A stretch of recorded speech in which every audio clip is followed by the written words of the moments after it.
She was 43 years old, standing in the rain outside a house that was no longer hers, with everything she owned tied into a single flour sack. It was her late husband's brother, Everett Whitfield, who put her out, claiming the farm as payment against a debt he swore Thomas had owed him, though no paper ever proved it. What she had left in the world was $38 sewn into the hem of her traveling coat, in two able hands that had never once been idle. So when the county auctioneer, 3 days later, stood on the courthouse steps in Cedar Hollow, Missouri, and could find no other bidder willing to touch the old condemned Millhouse down on Blackwater Creek, Eleanor Whitfield raised her hand and bought the ruin for $14, to the open laughter of the men gathered there. A foolish purchase, they said, a building the county itself had declared unsafe to stand in. But beneath that crumbling stone floor lay something no one in Cedar Hollow had seen in 30 years, something that would not only change the course of Eleanor's life, but would settle a debt the whole town did not yet know it was owed. Settle in, and let us tell you the story of Eleanor Whitfield. If you are watching this from a place that others have written off as finished, tell us in the comments. We would love to hear where you are joining us from tonight. Eleanor had not been born to hardship, though hardship found her early enough that she came to know it shaped the way other children knew a favored him. She was raised on a modest wheat farm outside Springfield, the only daughter of a millwright named Caleb Reyes, a quiet, deliberate man who believed that any piece of broken machinery, however far gone, still held some use if a person was patient enough to find it. Eleanor's earliest memories were not of dolls or ribbons, but of standing at her father's elbow in the mill he tended on the Sac River, watching him run his palm along a warped grinding stone the way another man might touch a Bible, murmuring to her that stone remembered water the way a body remembered kindness, slowly and for a long time. He taught her to read the grain of oak, to judge the true weight of flour by the sound it made falling, to listen for the particular groan a mill wheel gave just before it needed oiling.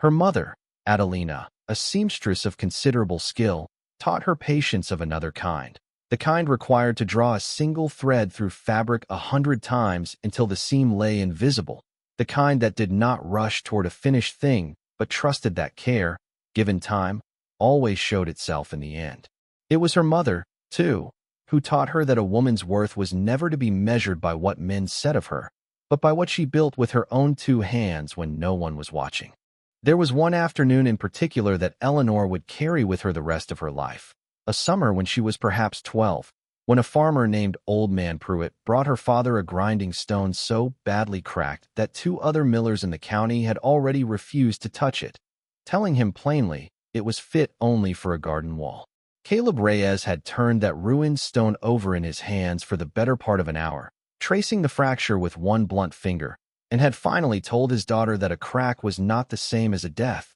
that the stone still held its truest purpose in every part of it that remained whole, and that a patient man could bind the pieces with iron banding and coax a dozen more years of honest grinding from it before it was truly finished. He did exactly that, working 3 long evenings by lamplight while Eleanor held the lantern and passed him tools. And when the repaired stone was finally set back into its housing and began turning true again, she remembered feeling something settle deep inside her chest, a conviction she would never quite be able to put into words until many years later, that the world was entirely too quick to declare a thing finished simply because it had grown difficult to look at. She married Thomas Whitfield at 19, a steady, soft-spoken farmer from Cedar Hollow who had come through Springfield selling seed corn and stayed 3 extra days simply for the chance to speak with her again. Thomas was not a wealthy man, nor an ambitious one, but he possessed the rarer quality of contentment, and for 18 years they built a life together on 60 acres of good bottomland outside Cedar Hollow,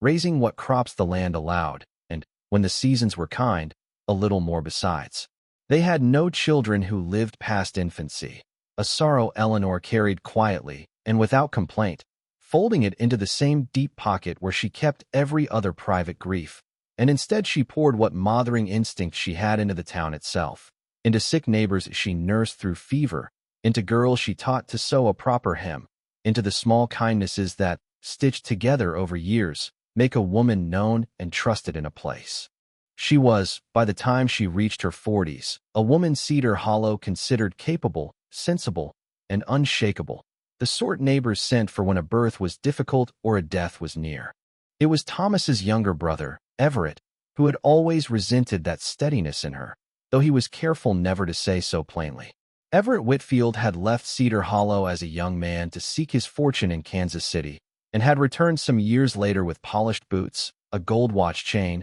and considerably less fortune than he pretended, though he was skilled at the pretending. He had fallen in with the town's banker, a smooth and unhurried man named Silas Kestrel, who held the mortgage papers on half the farms along Blackwater Creek and had, over the years, developed a particular talent for calling in debts at precisely the moment a family could least withstand it. Everett clerked for Kestrel's bank, kept his ledgers, ran his errands, and in doing so absorbed something of the banker's cold arithmetic, the sense that land and kindness were separate currencies, and that only one of them mattered when the accounts were finally settled. Eleanor had never trusted Everett. Not from the first Christmas, she watched him eye Thomas's modest holdings with an expression that did not belong on the face of a brother. Thomas, generous to a fault, had once co-signed a note for Everett during a lean year in Kansas City, a kindness that Eleanor would later understand had been the opening Everett needed, patiently kept folded in a drawer for a decade, waiting only for the right moment to be unfolded again. That moment came in the winter of Eleanor's 43rd year, when Thomas, who had never in 18 years missed a single sunrise on his own land, took a fever after clearing ice from the springhouse roof and did not recover from it. He died in early February, with the ground too frozen to properly dig, and Eleanor buried her husband in a grave the men of Cedar Hollow had to break with pickaxes and fire before the earth would open for him. She had scarcely finished her morning black when Everett arrived at her door with a lawyer from the county seat and a note bearing Thomas's signature, claiming the farm as collateral against the old Kansas City debt, now grown, through years of quiet interest Everett had been recording in secret, to a sum that swallowed the entire property whole. Eleanor knew, with the certainty of a woman who had kept her own household books for 18 years, that the figures had been altered, that no honest debt could have grown so monstrous in the telling. But she had no proof, no lawyer of her own, and no standing in a courthouse that had long ago learned to defer to Silas Kestrel's bank. The judge, a tired man named Harlan Pruitt who owed his own modest mortgage to that same bank, signed the transfer within the month. Eleanor was given 3 days to vacate the only home she had known for 18 years, and Everett Whitfield, standing in the doorway of his dead brother's house, with his gold watch chain catching the winter light, told her, not unkindly, that he was certain a capable woman like herself would land on her feet somewhere. She left with the flour sack,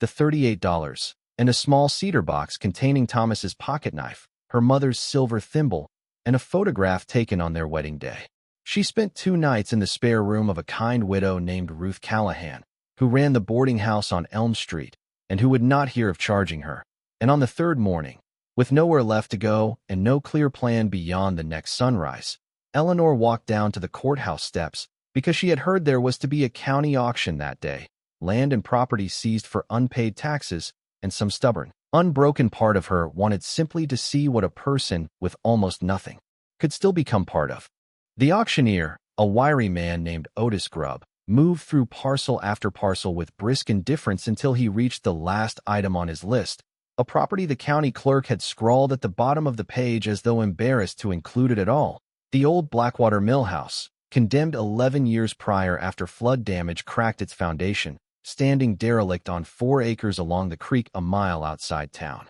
No one bid. Men shifted their feet and murmured that the roof was likely gone entirely, that raccoons and worse had probably claimed it years ago, that the county itself had posted the building unsafe for entry. Otis Grubb, eager to be done and go to his dinner, dropped his price with each passing silence, from $200 down to $50, down to $20, until at last he called out, half in jest, that he would take $14 just to close the books on the parcel and be rid of it.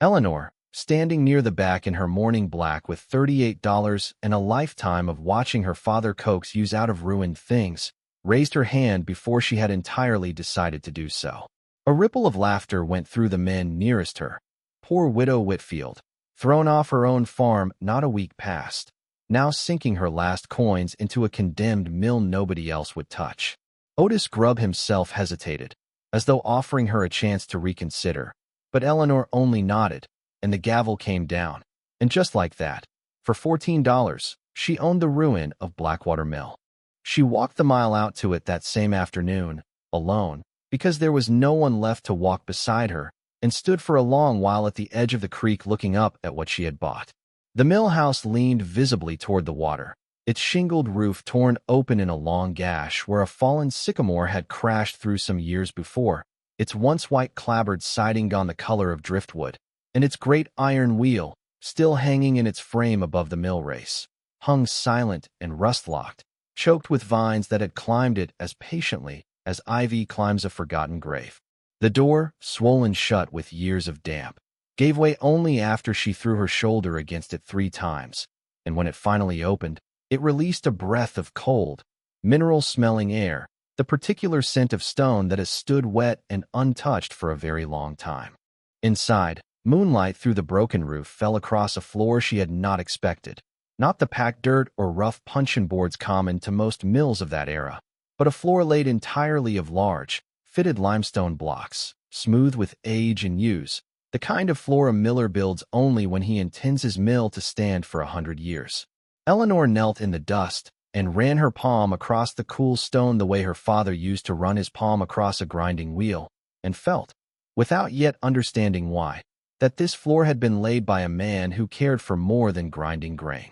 She learned, over the following days, from Ruth Callahan and from old Doc Ferris, who had lived in Cedar Hollow the whole of his 70 years, that the mill had belonged to a man named Josiah Byrne, a Welshman who had built it in the 1850s and run it faithfully for 2 decades, known across the county as an honest miller who never once shorted a farmer's sack nor charged more than his fair toll, no matter how hard the season. Josiah Byrne had vanished, they said, sometime in the autumn of 1871, in the strange and troubled months following a terrible drought that had nearly broken every farm along Blackwater Creek, and the mill had stood empty ever since, its ownership tangled in county paperwork no one had cared enough to untangle until the flood of 1878 gave the courthouse an excuse to condemn it outright. No one in Cedar Hollow could say for certain what became of Josiah Byrne. Some said he had simply given up and moved west. Others, in the lowered voices reserved for old and uncomfortable stories, said there had been trouble that autumn involving the bank, and that Josiah Byrne had disappeared not long after standing up in a town meeting and accusing a young, ambitious loan officer, a man Doc Ferris, after some hesitation, finally named as a much younger Silas Kestrel, of manipulating the drought relief accounts meant to hold the county's farmers over until the next harvest. Eleanor set to clearing the mill with the same patient thoroughness her mother had taught her over a sewing table, sweeping years of leaves and animal nests from the stone floor, hauling out the rotted remains of grain sacks, prying loose boards to let air move through the damp interior for the first time in a decade. She slept those first nights in Ruth Callahan's spare room still, walking the mile out each morning with a lantern and a broom, and it was on the 4th morning, while working loose a stubborn section of flooring near the base of the old grinding mechanism, that she noticed one particular limestone block did not sit quite flush with its neighbors, its mortar joint slightly wider, slightly less weathered, as though it had been disturbed and reset sometime after the rest of the floor was laid. She worked her fingers into the seam and found, to her quiet astonishment, that the block was not mortared at all beneath its surface, but rested loose atop a cavity, and when she finally levered it free with the flat of Thomas's pocket-knife, she found beneath it not the packed earth she expected, but a narrow stone stairway leading down into darkness, cut into the foundation itself, plainly built by the same careful hand that had laid the floor above it. She stood at the top of that stairway a long while before she found the courage to descend, her lantern throwing a small, trembling circle of light down the worn stone steps. And when at last she went down, she found herself in a chamber no larger than a modest pantry, dry and cool and entirely undisturbed, its walls lined with the same fitted limestone as the floor above. Along one wall stood a row of iron-bound strongboxes, and against another leaned a small writing desk, its surface still holding a corroded inkwell and a stack of ledgers gone soft with damp at their edges, but otherwise remarkably preserved in the dry, sealed air of that hidden room. Eleanor's hands shook as she opened the topmost ledger. its pages filled with Josiah Byrne's own careful, slanting hand, recording not the ordinary business of a mill, but something else entirely. Detailed accounts of a cooperative harvest fund, contributions collected quietly from every farm along Blackwater Creek during good years, held in trust against the certainty of bad ones. A kind of communal insurance the farmers of the 1860s had built for themselves rather than trust to any bank. The final entries, dated in the autumn of 1871, recorded in increasingly urgent handwriting Josiah Byrne's discovery that the town's official drought relief fund, administered through the young bank clerk Silas Kestrel, had been quietly diverted, loans issued at usurious rates against farms that should have received the relief outright, foreclosures already being arranged before the drought had even fully broken. The last page, dated the night before his disappearance, was not a ledger entry at all but a letter, addressed to no one and everyone, in which Josiah Byrne wrote that he had moved the entire cooperative fund, nearly $900 in gold and silver coin, along with every document proving Kestrel's fraud, down into this hidden vault beneath his mill floor, intending to bring it before the county the following week, and that if anything should happen to him before he could, he prayed, whoever found it would see that it reached the hands of the people it was always meant to serve. Eleanor sat on the cold stone steps for a long while after reading that letter, her lantern guttering low, understanding all at once the terrible shape of what had likely happened. That Josiah Byrne had never fled west at all, that a man threatening to expose Silas Kestrel on the eve of doing so had simply vanished, and that the truth of it, along with the fund he had died protecting, had lain sealed beneath a condemned Millhouse for 30 years while the very man he'd accused grew into the most powerful figure in Cedar Hollow. She thought of Everett, clerking loyally at Kestrel's side, altering a decade-old debt to strip her of her own home, and understood with a cold clarity that the corruption Josiah Byrne had died trying to expose had never truly ended. It had simply passed, patiently, from one generation to the next, waiting the whole time for someone willing to disturb the wrong stone. She went back through the rest of the ledgers over the following nights, working by the light of a single lamp with the mill door barred against the cold, and found among the older pages something that moved her even more than the accounting of the fraud itself. A smaller, private ledger, kept separately from the cooperative accounts, in which Josiah Byrne had recorded not figures but names, the names of every widow, every orphaned family, every farmer too proud to ask for charity,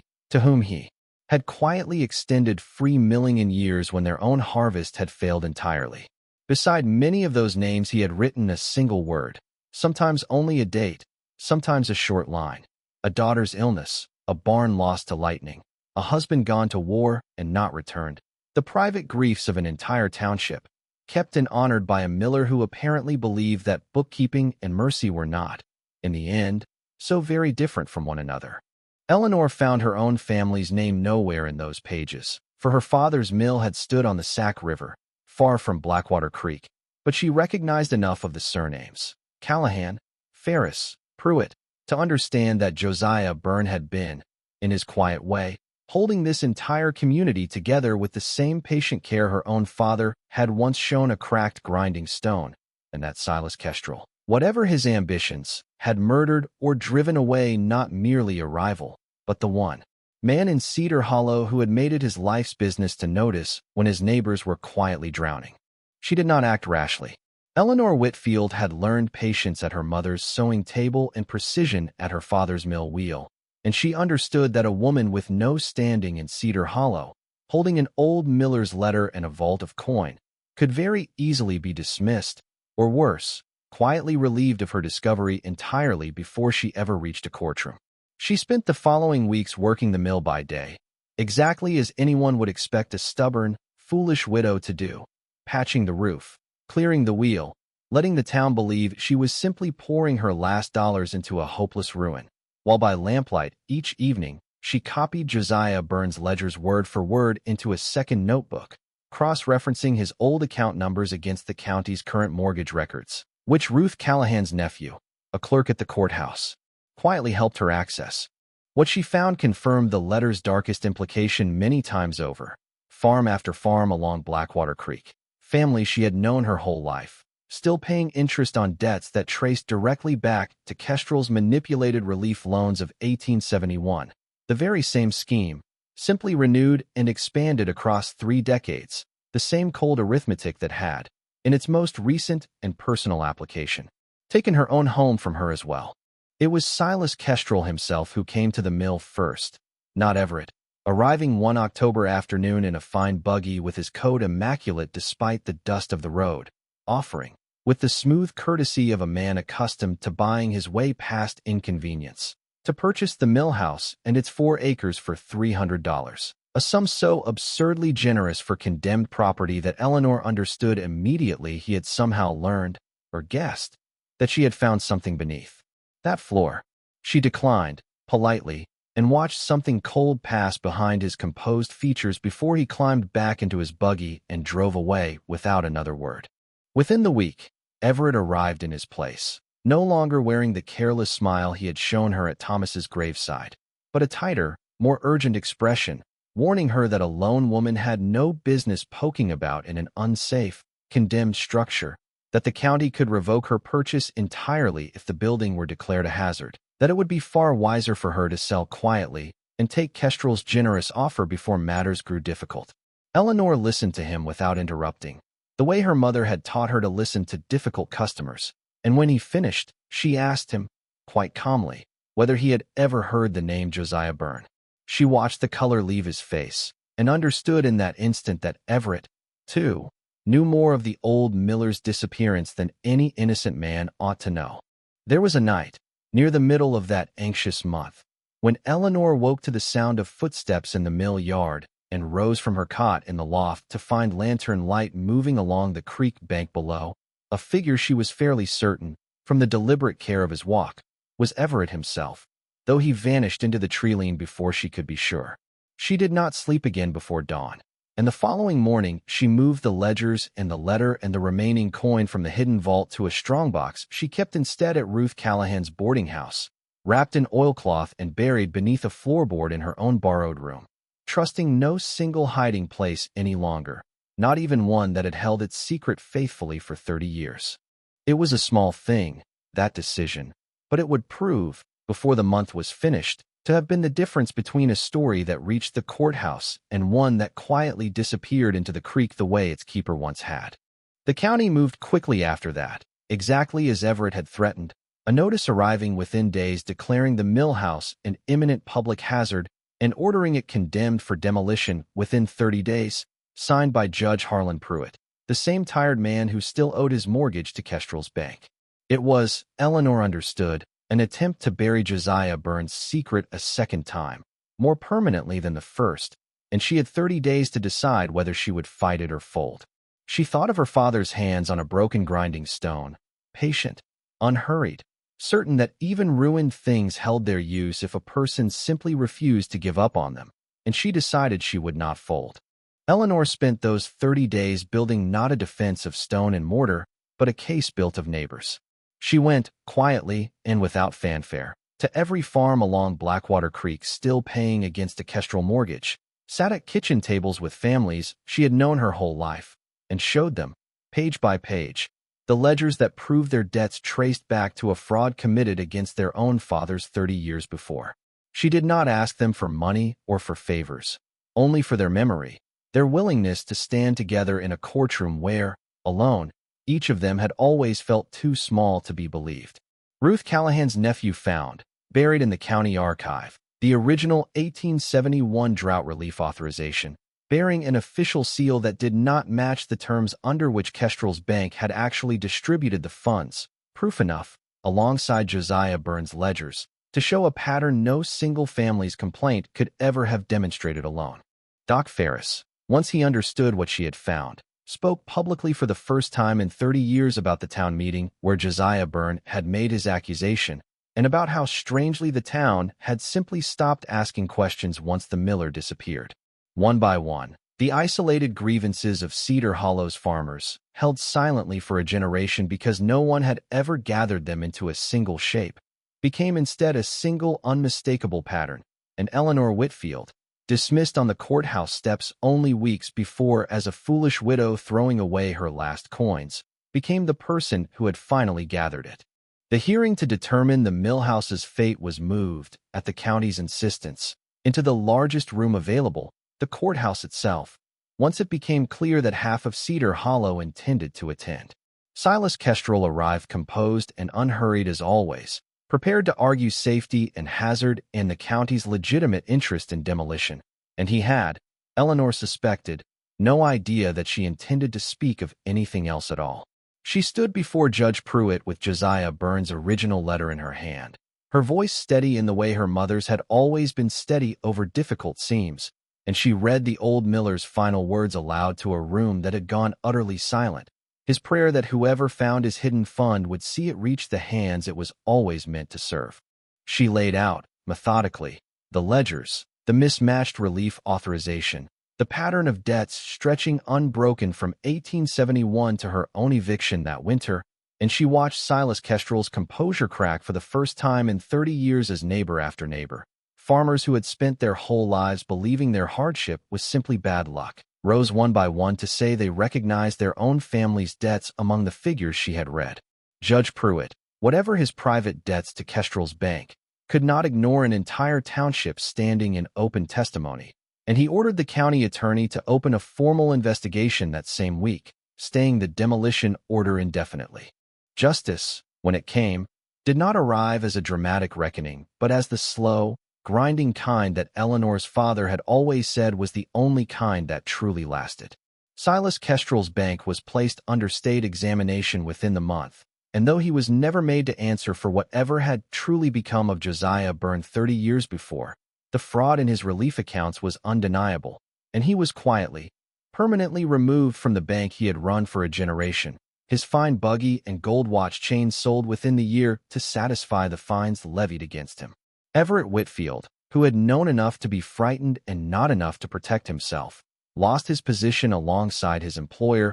and left Cedar Hollow entirely rather than face the neighbors who now understood precisely how Thomas's farm had truly been taken from his widow. The judge who reviewed the case, a circuit magistrate uninvolved in the county's old debts, voided the fraudulent claim against Thomas's estate outright, and though Eleanor found she no longer wished to return to that farmhouse, carrying as it did too many hard memories, she was able, for the first time in her life, to sign her name to a deed that was entirely and undisputedly her own, the deed to Blackwater Mill. The $900 in gold and silver that Josiah Byrne had sealed beneath his floor 30 years before, Eleanor did not keep for herself, though every soul in Cedar Hollow would have understood if she had, given all she had lost and reclaimed. Instead, true to the old miller's final wish, she used it to re-establish the Cooperative Harvest Fund exactly as he had first conceived it, a trust held now in her own careful hand rather than any bank's,